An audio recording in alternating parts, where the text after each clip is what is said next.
আর বাসার যে জিনিসপত্র, টাকা পয়সা আর যে সমস্ত জিনিসপত্র ছিল সেগুলা দুই পরিবারের মধ্যে সমানভাবে ভাগ করে দেওয়া হয়েছে। দীর্ঘ 3 ঘন্টার বৈঠকে পলাশের যাবতীয় আসবাবপত্র থেকে শুরু করে পলাশের যা যা ছিল, পলাশের স্ত্রী সুস্মিতা এবং কি পলাশের মা, দুই পরিবারকে ডেকে নিয়ে পলাশের বসেরা কাকে কতটুকু কি দেয়া হলো এবং কি পলাশের মা আরতি সাহা সেই সময় কি বলেছিল।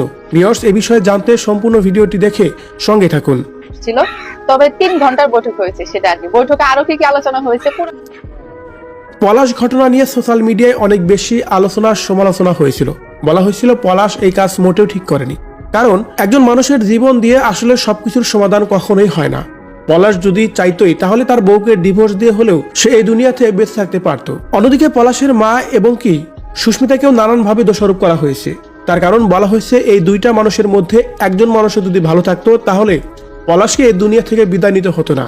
আর এই সকল আলোচনা সমালোচনার মধ্য দিয়ে অবশেষে জানা গেল আরেকটি খবর। সেখানে মূলত পলাশের বস, পলাশের মা এবং তার পরিবারকে, অন্যদিকে সুস্মিতার পরিবারকে ডেকে এক করা হয়েছিল।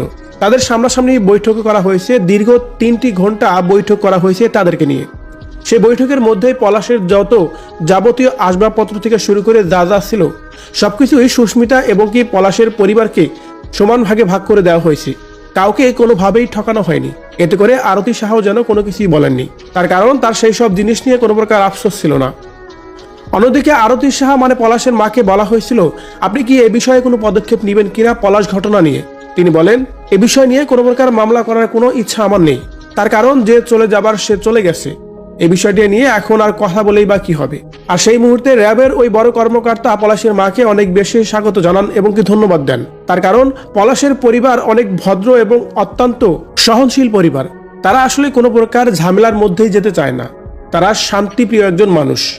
আর সেই মুহূর্তে সেই বৈঠকে তাদের কথাবার্তা শুনেই বোঝা যাচ্ছে। ভিউয়ার্স, পলাশের আসবাবপত্র থেকে শুরু করে পলাশের যা যা ছিল তার সবকিছুই সুস্মিতাকে এবং কি পলাশের পরিবারকে সমান ভাগে ভাগ করে দেওয়া হয়েছে। কাউকে কোনোভাবে বিন্দু পরিমাণ কম দেওয়া হয়নি। আর এতে করে পলাশের পরিবারেরও কোনো প্রকার আক্ষেপ নেই।